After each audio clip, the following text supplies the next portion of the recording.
Hello, everyone. It's time for Lecture 2 for Chapter 14. Lecture 1, we discussed some basic principles of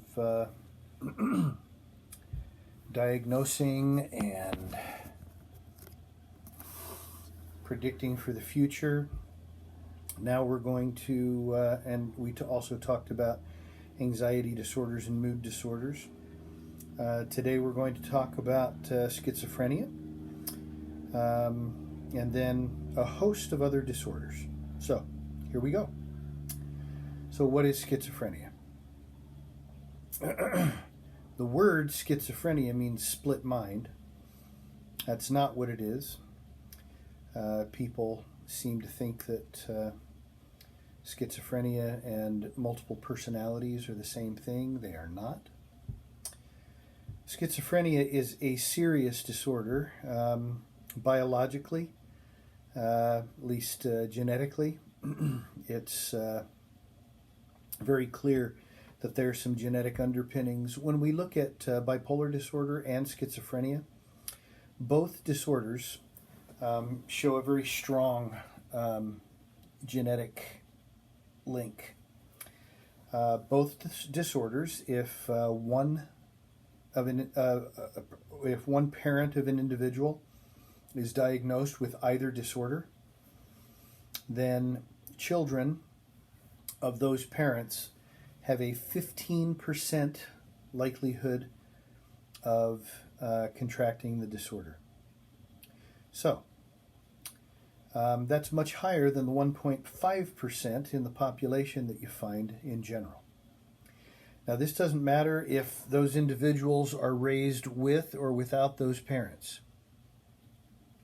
If they are born of parents with either bipolar disorder or schizophrenia, then those children of any individuals with bipolar and one of the parents has bipolar disorder, that those children have a 15% likelihood. So it's 10 times the likelihood that we find in the general population. If both parents are bipolar, or if both parents suffer from schizophrenia, then the children have a 45% likelihood of contracting those disorders. That is extreme. Very extreme. And we need to take that into account. There is a strong genetic likelihood. But also, as I mentioned in the last lecture, usually we believe that there is a genetic underpinning and environmental circumstances that combine to express the disorder. Identical twins. One can show symptoms of bipolar disorder or schizophrenia, and the other may not. Now, you think if it's solely a genetic issue, then both identical twins should show the disorder. But clearly, there's an interaction between genetic and environmental characteristics.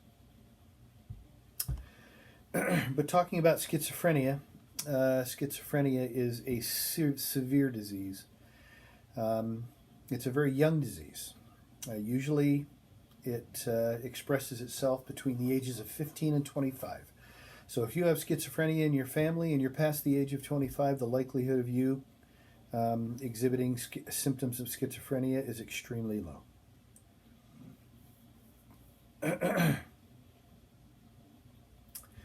Bipolar disorder, on the other hand, can express itself much later in life, and it of course can be diagnosed younger also. But most children don't show actual symptoms of bipolar disorder, although there are some, and I've treated many.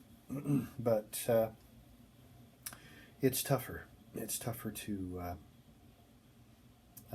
find individuals over the age of 25 with schizophrenia. or not with schizophrenia, but beginning symptoms of schizophrenia. It is a disease that absolutely destroys an individual's functional capacities. We'll talk about the symptom sets. There are 4 different types of schizophrenia: paranoid, catatonic, disorganized, and undifferentiated. Let's first start by talking about the 3 major symptom sets of schizophrenia. There are positive symptoms, negative symptoms, and cognitive symptoms. When we say positive symptoms, we don't mean that they're good, because they're not. They're horrible symptoms. When we say positive symptoms, these are symptoms that are added to the individual because of schizophrenia that they would never experience had they not contracted the disorder. That means, generally, we're talking about hallucinations and delusions. And hallucination is a distortion of perception where people see, hear, smell, experience sensorially symptoms, things that are there that aren't really there. Nobody else in the world sees them, or hears them, or experiences them. But these are sensorial distortions. Delusions are severely distorted belief patterns and systems. This is where individuals think that somebody or something is out to get them, that they need to put aluminum foil around all of their windows and door frames so that the waves that are coming to read their minds can't come in. These are individuals who believe that they have some grandiose, magnificent ability, skill, or opportunity to provide the world. So these are delusions, these kinds of beliefs. Okay? And as we talk about the different types, I'll talk about some of these differently. Negative symptoms are the things that people lose, and this is their functional capacity. They can't work. They can't interact with other people. They can't even take care of their own personal hygiene at times. They lose much of their functional ability. And we call it schizophrenia because it seems like they've become a completely new person, completely different person than they were before. Okay? And then cognitive symptoms are distortions of cognitive processes: attention, concentration, memory, reasoning, etc. Now, delusionary thinking takes into account some of the reasoning issues, things like that. But just even the ability to think abstractly, to think beyond the mark. I've seen people who have lost between 20 and 30 IQ points from before the onset of schizophrenia to after. So these are severe cognitive dysfunctions. It's almost like a dementia, but it's not caused by a dementia-like disorder. Okay, so let's talk about paranoid schizophrenia. What's paranoid schizophrenia? That means that people believe that someone's out to get them, someone or something. I worked with a man who would have been the perfect prototype for Gimli in Lord of the Rings. He was about 5'6". He weighed about 220 pounds and was just this square-shaped human being and strong as an ox. Had a gigantic, big, red, bushy beard and a gigantic head of red, curly hair. He was just looked like a character. He suffered from paranoid schizophrenia. He had a belief that he had come up with the idea for 7-Eleven, and someone had stolen that idea from him. Now, he was 6 years old when the first 7-Eleven was built. That being the case, it's pretty unlikely that anybody stole the idea from him. I'll talk about him later when we talk about treatments in the next chapter. Um, he often individuals will come up with delusions. That's the belief systems.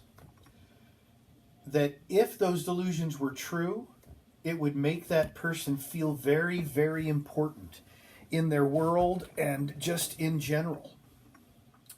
So often these delusions replace what these individuals have never been able to accomplish. Now remember, onset between the ages of 15 and 25. Most people between the ages of 15 and 25 have not made their way in the world yet. They either have just finished preparing and are just starting to make their way in the world, or they're still preparing. And so the delusions will cause the individual, especially if they're grandiose delusions, will cause the individual to create something that will give them a sense of importance and value. Okay, now let's talk about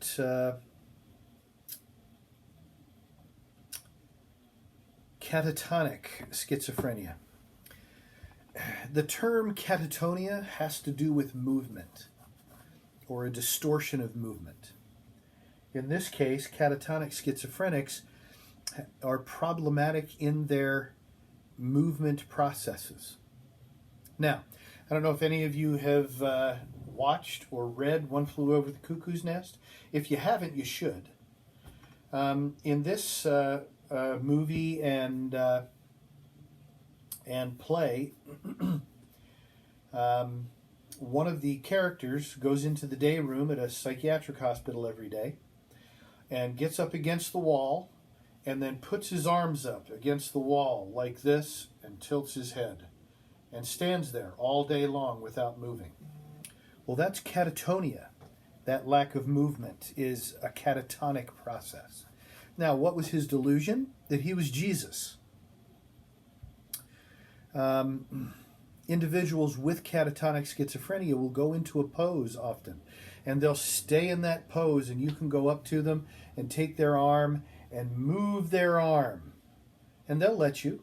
And then over the course of about a 20-minute period, their arm will slowly move up to the position that it was in before. And then you can go and move it again. This is called waxy flexibility.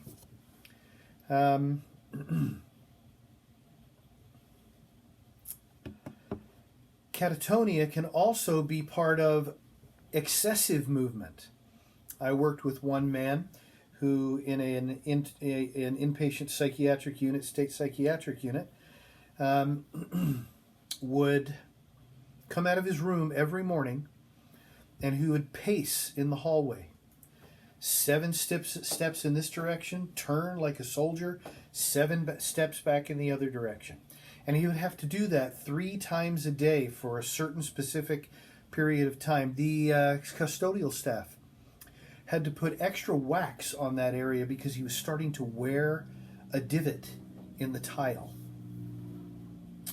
Well, he believed that if he did that every day, as he should, that he would keep the earth on its axis. And if he didn't, the earth would slip off his axis and everybody would die. So he was saving the world. That's a catatonic schizophrenic. Another paranoid schizophrenic I worked with, he believed that he could walk across a college campus and he could have sex with numerous women as he walked across the campus, but he did it so fast that they didn't even know he had sex with them. And he would have to come every week and tell me that because he felt guilty about it. And he really believed he'd done it. And then once he told me about it, the guilt would abate, and then he could go out for the next week. And these are delusions.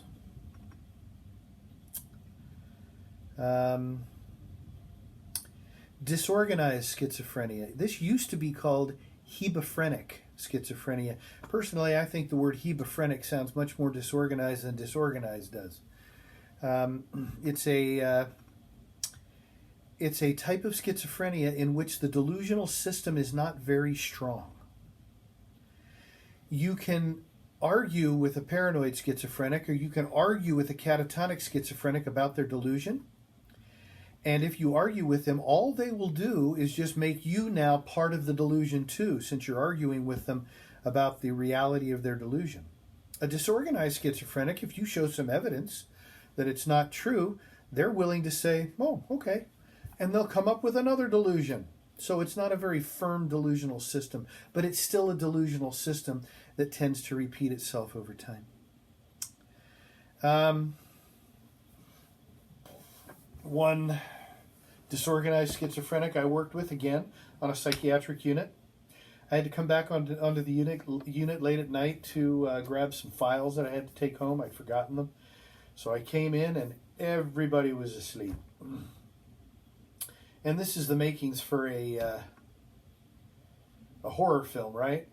Going on to the forensic, the criminally insane is what they used to be called, onto a forensic unit with individuals who had committed significant crimes, but had also suffered from severe mental illness. These individuals, they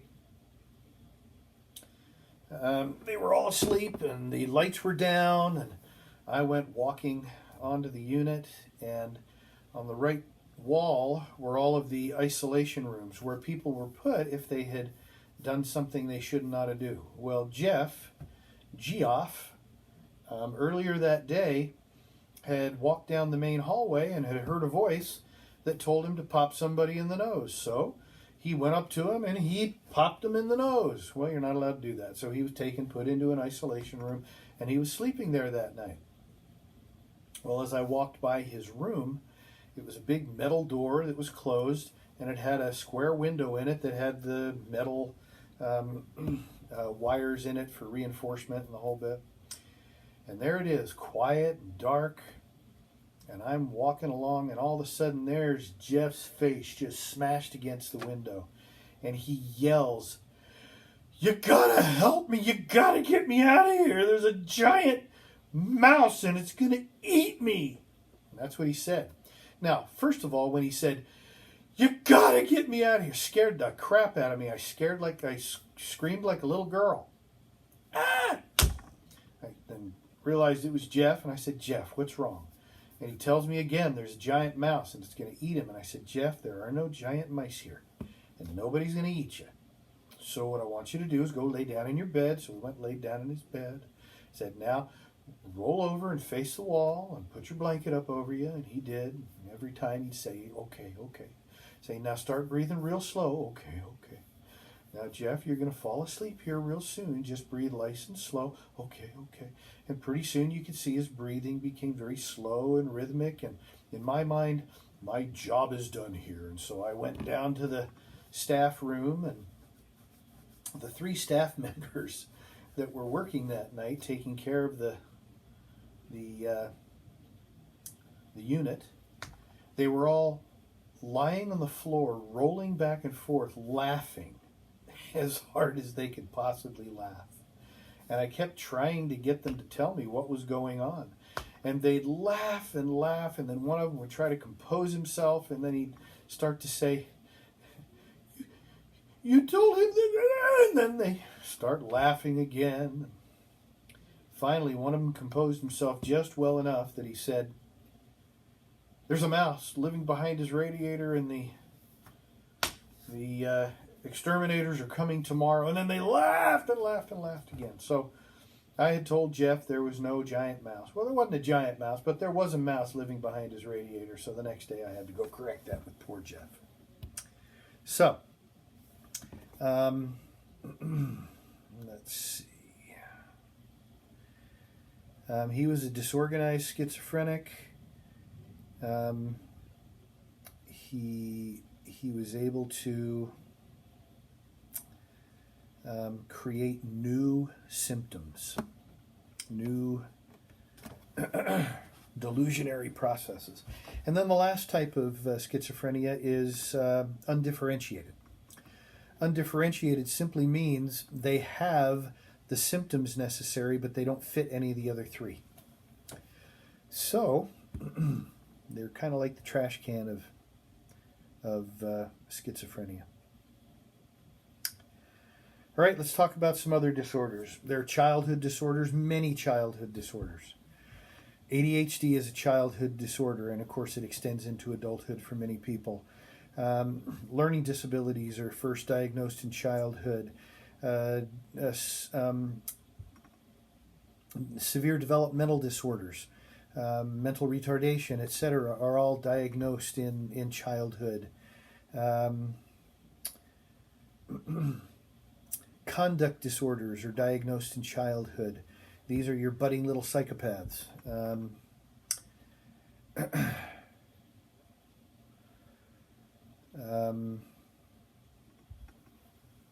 Again, like pervasive developmental disorders like autism are generally diagnosed in childhood. At least they should be, except sometimes people are high-functioning autism spectrum disorder diagnoses, and they don't sometimes get diagnosed until adulthood because they get along fine, but not fine enough.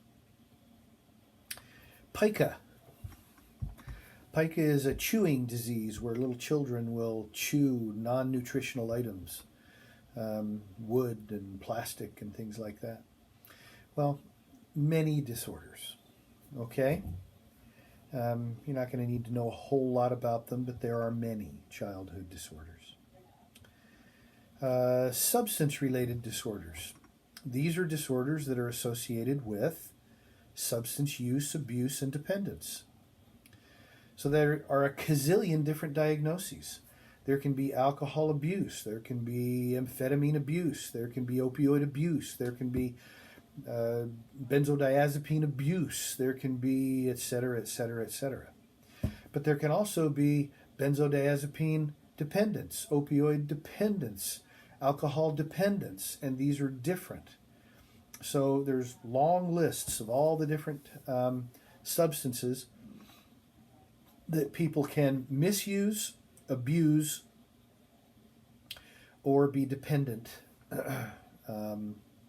to. There are dementia-related disorders. These are organic brain syndromes. Organic brain syndromes, there's a personality-based organic brain syndrome where the individual's brain starts to dysfunction and their personality starts to change. There are other types of dementia-based symptoms.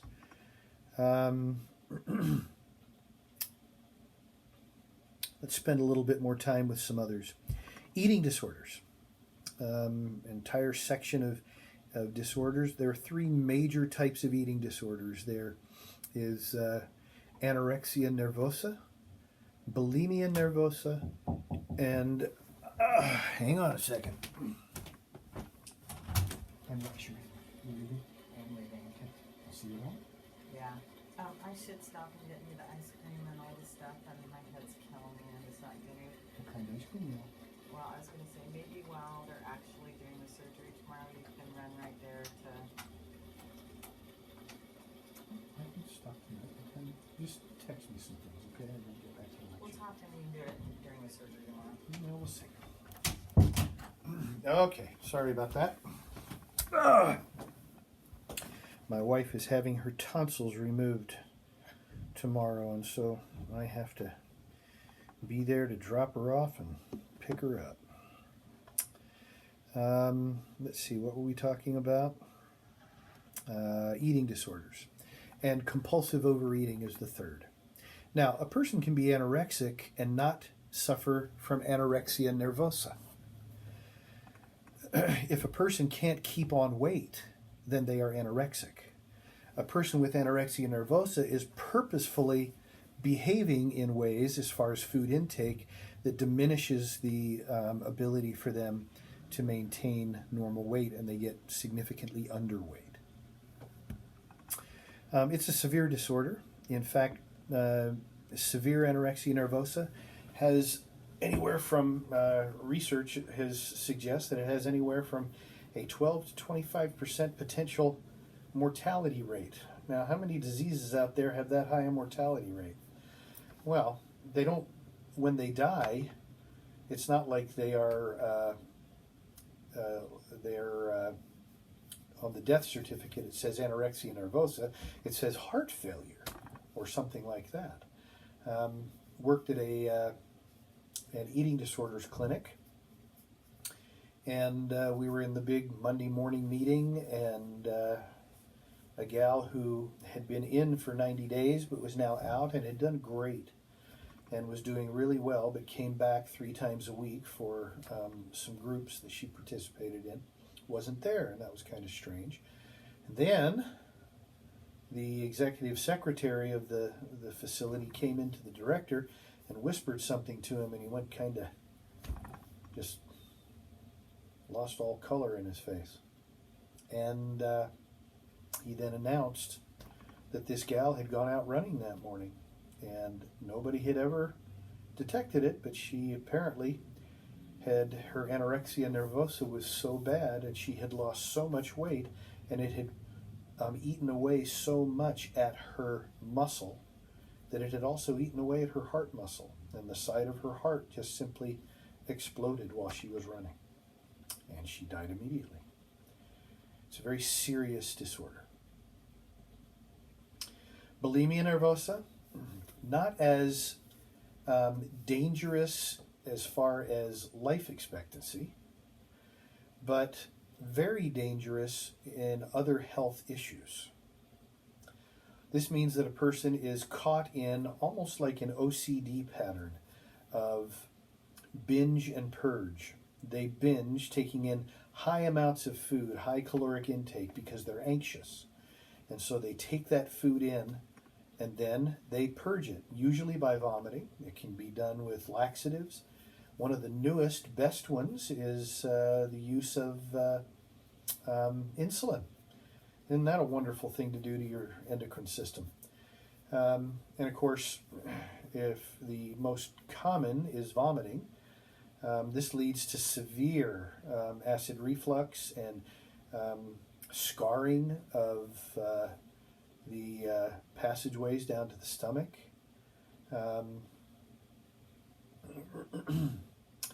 It's horrible dental issues. I worked with a gal who,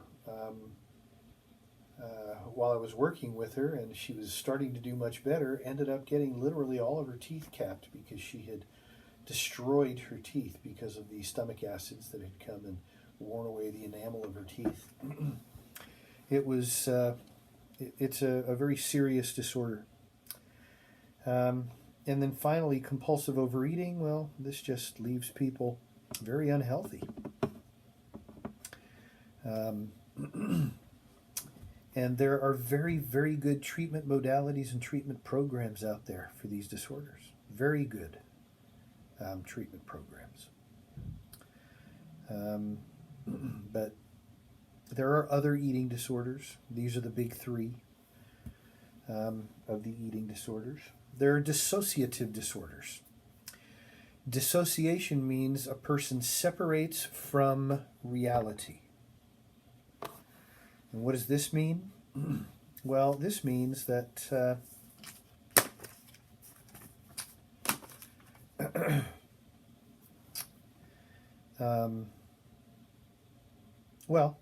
the most commonly known dissociative disorder is dissociative identity disorder, which used to be called multiple personality disorder.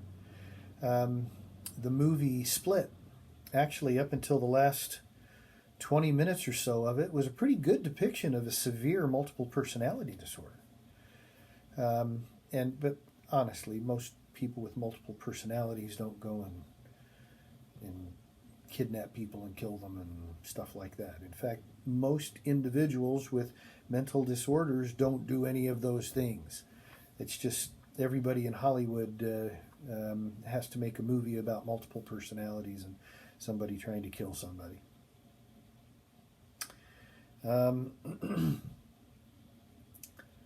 But multiple personalities are a real thing. I work with individuals with multiple personalities, and we slowly try to get the individual to become aware, have all the personalities become aware of all the other personalities, and then slowly begin to fuse them together through the treatment process. It's a long treatment process, but it's a very real disorder. And I have never worked with an individual with multiple personalities, any kind of fractured personality process, who had not been severely abused as a child. That's when it happens.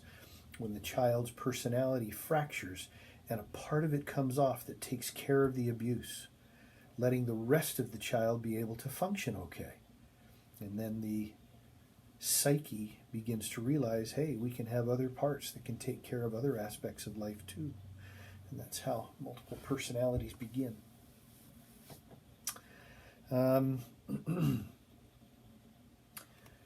Fugue disorder is another dissociative disorder. This is where an individual literally forgets who they are. They get on a bus and they go to Poughkeepsie, start a new life, and 10 years later start to remember people that they never knew before. At least they remember them, their previous life. But literally for a long time they don't remember anything of their previous life. And that's a dissociative disorder. We talked about dissociation in post-traumatic stress disorder, but we only talked about it as a symptom, meaning people can dissociate but not have a dissociative disorder. It has to be a very consistent pattern of dissociation to be a dissociative disorder. Individuals who have flashbacks from post-traumatic stress disorder, that's a dissociative experience, for example. Okay, so those are some examples of dissociative disorders. Let's talk about somatoform disorders. Soma means body, and so they are disorders of the body. The most common somatoform disorder is somatization disorder. This is where an individual has a handful of very real disorders. So let's say someone has IBS, diabetes, and fibromyalgia. And I've actually known people that have had all three of these disorders together. Well, that individual is going to spend a lot of time focused on their body, trying to make sure that they're doing everything they can possibly do to avoid any pitfalls of either of the three or the interactions of the three together. Well, when that occurs, because the person is so focused on their body, they create other disorders in their mind. Now, this is a hypochondriacal process, right? And actually, hypochondriasis is another somatoform disorder. But somatization disorder means the individual has some real diagnosable, physiologically diagnosable disorders. And then in addition to that, they've created others because they have symptoms of some of these other potentially created disorders. So they have both. Hypochondria, hypochondriasis, it's a real disorder. This is the person you never give a medical encyclopedia to, because all they have to do is read through all the symptoms, and by the time they're done, they believe they have one. And it's real. It's very, very real. Perhaps you've heard of Munchausen's. Munchausen's, where an individual will cause themselves damage or injury in order to get the comfort and support of the medical professionals. Or Munchausen's by proxy, where they'll do it to a child or an incapacitated adult to get that kind of comfort and care from the medical professionals. Horrible things. Okay, so those are somatoform disorders. Let's see. Let's talk about sexual disorders. There's an entire section of the Diagnostic and Statistical Manual that is sexual disorders. And under that overall sexual disorders, there are three subsets. There are gender related disorders, there are paraphilias, and there are sexual dysfunctions. Now, it's sad that the sexual dysfunctions and the gender-related disorders have to be in the same category as the paraphilias. That doesn't seem right, and I think there's a movement to change that. But sexual dysfunctions, this subset simply means that some aspect of the normal human sexual response cycle is not working correctly. So premature ejaculation, premature orgasm in females, inorgastic, people who have difficulty achieving orgasm, lack of sexual desire, etc., etc., etc. There's a host of different possible sexual disorders. The crazy thing is, the great majority of these disorders can be treated. Most of them, 95% success rate if people will just go and get treatment. But they're too embarrassed, and so they don't go and get any treatment. It's just a really bad idea not to get treatment for these things, because sexuality is an important part of everyday life. People should be able to enjoy their normal sexual interactions with someone they care for. I'm certainly a proponent of being sexual with someone that you're committed to, married to, etc. But that's an important part of a relationship. There are also gender-related disorders like certain gender dysfunctions, or transsexualism is probably the most well-known, where individuals feel they are in the wrong gender's body. And there are other gender-related disorders among that subsection.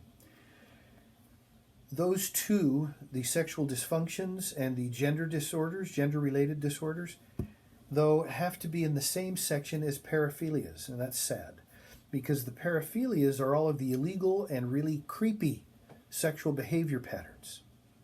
So this is pedophilia, where an individual is sexually aroused by child stimuli, or voyeurism, where a person is significantly sexually aroused by observing other people in sexual activity or disrobing or whatever. Exhibitionism, where individuals achieve sexual arousal by exhibiting their genitals to other people. Or fetishism, where people are aroused by by objects, as opposed to the normal sexual arousal in a relationship. And these are very devastating disorders. There's sadomasochism. Don't ever tell me that sadomasochism is a normal thing. I'm sorry, most people, when they experience pain, it doesn't really do a good job accompanying sexual arousal. And it is a dysfunction. And no question in my mind about this. And I get to see the people who are coming to heal from being involved in those kind of relationships. I work with sex offenders. I work with those who have been sexually abused. I work with individuals who have been sexually exploited. I work with individuals who experience sexual dysfunction. So, yeah. Many of these disorders under paraphilias are illegal. Some are not. Okay. And then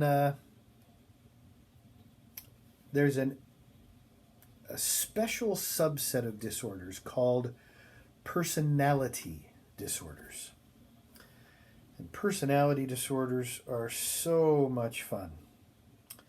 I actually specialize in working with people with personality disorders. And let me tell you, personality disorders are one of the hardest things in the world to live with. Let's talk a little bit about these personality disorders. In your book does a really good job of separating out personality disorders. Gotta find the page here. Into 3 different categories. Let me first my goodness, did they take that out? I think they might have taken that out in this last edition, which I think is a bad idea. Oh, here we are. There it is. It's on page 519 of your textbook. Personality disorders are learned behavioral patterns for the most part. There seem to be 3 major characteristics. Now, this is the Dr. Fielding definition of personality disorders. Number 1, individuals with personality disorders do not take personal responsibility for their own happiness and well-being. It's always something or someone else's responsibility to make them happy, to make them okay. Number 2, people with personality disorders require that other people behave toward them in very specific ways. They believe that if they can just get people to behave toward them in those specific ways, then they'll be okay. They'll feel okay. Well, we all know that nobody's going to be okay just because somebody else treats you a certain way. Nobody can do that for you. But people with personality disorders try to force you to behave those ways toward them. Thirdly, the way they get you to behave that way toward them is through manipulation. Now, there are 3 subcategories of personality disorders.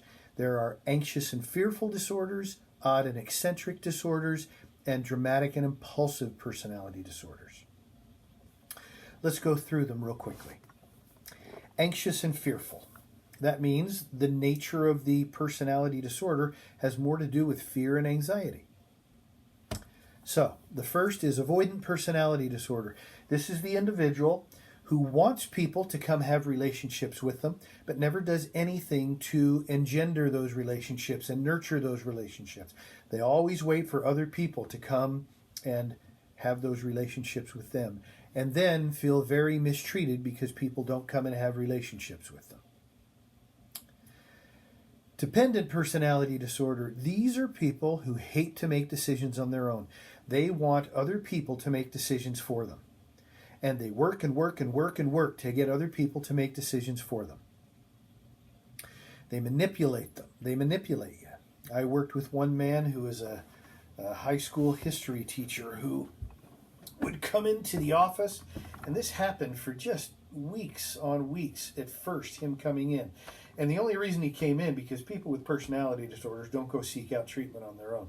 They're forced to go in, either by the law or by family. This man would come in, and he would spend 20, 25 minutes telling me how he had this incredibly important decision that he had to make. And he wanted so badly to get some help with this. And since I'm a psychologist, butter, you know, I of course could give him great advice. And after about 25 minutes of me just sitting there watching him, he'd say, "So could you please give me some advice on this? It's a really important thing in my life." And I would say, "No." And he would say, "No? Well, this is a really important thing in my life." And he'd go on for another 10 minutes. And he'd say, "So I really need some advice from you." And I would say, "No." And he'd say, "Well, why not? What am I paying you for?" And I would say, "You're paying me to help you learn to take personal responsibility for your own behavior." And then he'd go, "I know." And then there'd only be like 10 minutes left in the session. And it went on and on and on until finally I just said to him, after about 6 or 7 sessions, I'd hinted at it a number of times, and I finally just said, "Do you really want to do this? Do you really want to waste your money coming in here, paying me to tell you no about giving you advice. I'm not going to give you advice. And then we finally got some work done. We actually ended up doing pretty well. But personality disorders are tough to treat. The third is obsessive compulsive personality disorder. This is not the same as OCD, obsessive compulsive disorder. This is obsessive compulsive personality disorder. Now, this is a disorder in which people have a place for everything in its place. You do things just this way, and if you don't do it just this way, I'm going to beat the emotional crap out of you until you do it the way I tell you. Well, that's OCPD. Can you believe that once I treated a couple? The husband was diagnosed with obsessive compulsive personality disorder. The wife was diagnosed with dependent personality disorder. That means she'd ask him what he thought she should do, and he'd tell her. And then when she'd go do it and it wouldn't work, she'd come back and say it didn't work. It must have been the wrong thing. And he'd say, no, you just didn't do it right. And can you imagine how that turned over on itself over and over and over and over? That was a tough treatment process. Okay. The next category is odd and eccentric.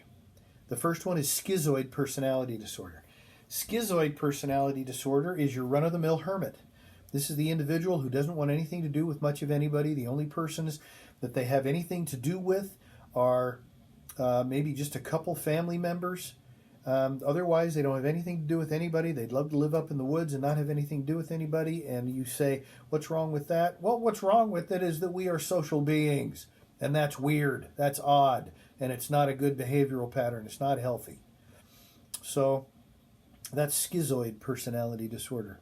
Schizotypal personality disorder is a little different. This is your really, really eccentric person. So this would be the old lady who has 27 cats, cares for them meticulously, and has crystals hanging all over the house. And all her life is about her cats and her crystals. And I hope not to offend anybody, but crystals are a bunch of crap when it comes to healing anything. They don't heal anything. Okay? No value in them at all, except for when light shines through them, they're pretty. These people who are schizotypal, you say, well, they're not hurting anybody, except what about that person's children? That could be very hurtful to have that person be so eccentrically involved in these kind of odd things and not care for children very well. And then paranoid personality disorder. This is the individual who is constantly suspicious. And you know what? Eventually they're going to catch anybody doing something wrong, and therefore it reinforces all of their suspicions. You are 12 minutes late getting home from work. Where have you been and with whom have you been? You know, it's that kind of intense paranoia. It's not psychotic. It's just severe suspicion. The third category is dramatic and impulsive. These are the toughest to live with and the toughest to treat. The first is histrionic personality disorder. A histrionic personality disorder is that individual who is so wrapped up in the drama of things they don't know how to get outside of them. When my wife had our oldest child, she was serving in church with someone who was a histrionic personality disorder. And have you ever had that person in your life who's the one-upper? The person who always tries to one-up everything? Well, a person with histrionic personality disorder is that person times 10. Okay? Everything you say, oh, I had a really tough day. Oy vey, the day I had at work was so tough. You know, it's just horrible. Always worse. Always more drama. Well, I called this woman up and said, hey, we're not going to be in to church tomorrow. We're going to have a baby. And the lady kept me on the phone for 10 minutes saying, there's something so important that you have to tell your wife. And I said, okay, I'd love to hear it. It is so important. It has just done amazing things for my life. And she just went on and on and on and on about this crap. And finally, And people shouldn't say this kind of thing to me. Finally, she said, "Tell her, this too shall pass." And I said to her, I certainly hope it does, because that baby can't stay in there for forever. Thank you very much." And I hung up the phone. Well, they're just all about the drama. Narcissistic personality disorder. This is a rough one. Narcissus was cursed by the gods because Narcissus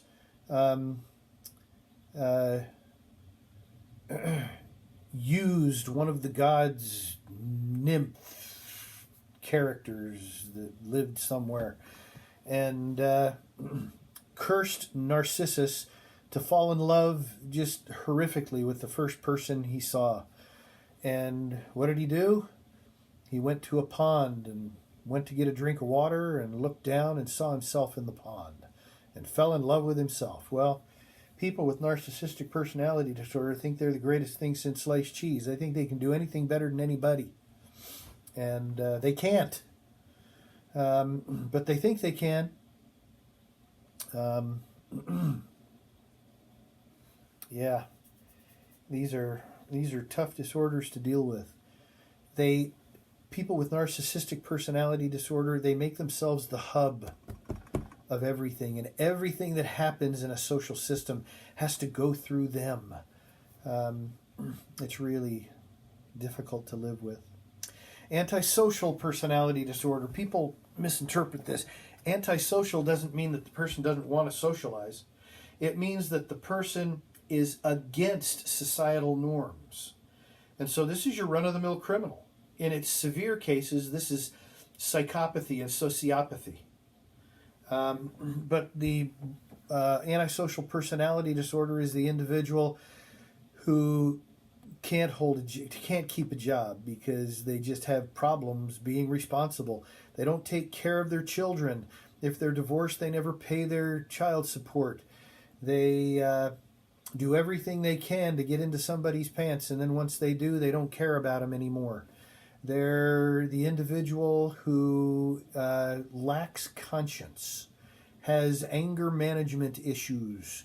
These are people with antisocial personality disorder. And then there's borderline personality disorder. This is the roughest one. People with borderline personality disorder struggle and struggle and struggle with identity. Their identity is very, very fragile. And they'll take on the identity of people around them. And so you meet them, and their friendship is rapid. It's a very unstable friendship. They think you're the best person they've ever met. And they knew you from a previous life, and they want to be around you all the time. And then you start putting boundaries on them. And then they start making subtle and many times not so subtle threats of suicide or self-harm or things like that to try to get you to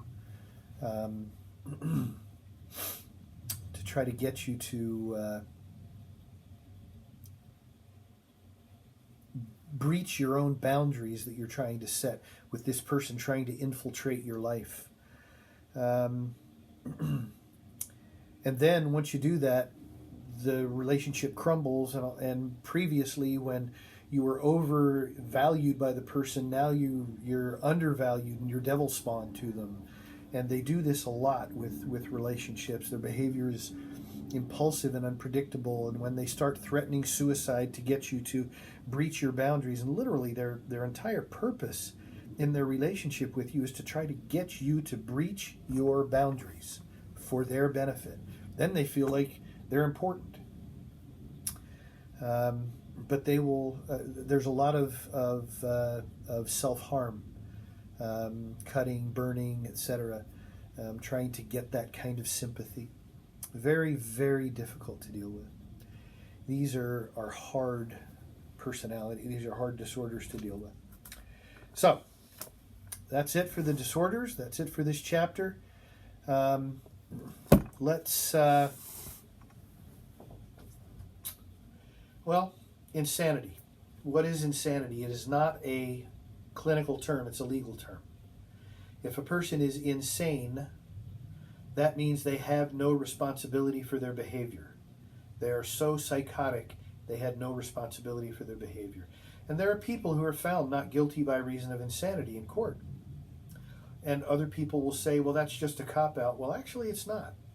People who are found not guilty by reason of insanity spend more time incarcerated for the same crimes as people who are found guilty for those crimes and spend time incarcerated. So you spend more time incarcerated if found not guilty by reason of insanity. These are very difficult cases. And I've worked with a number of them, but the reason people stay incarcerated longer is because there have to be 3 mental health professionals, 3 doctors who are willing to sign off on that person not being a threat to others in the future. And sometimes that's just not the case. Okay, that's it for this chapter. I've put up chapter 15, and we'll be starting on the lectures for chapter 15 also. Chapter 15 isn't available to you. Do your best to get caught up, and we'll look forward to finishing up this chapter. Bye-bye now.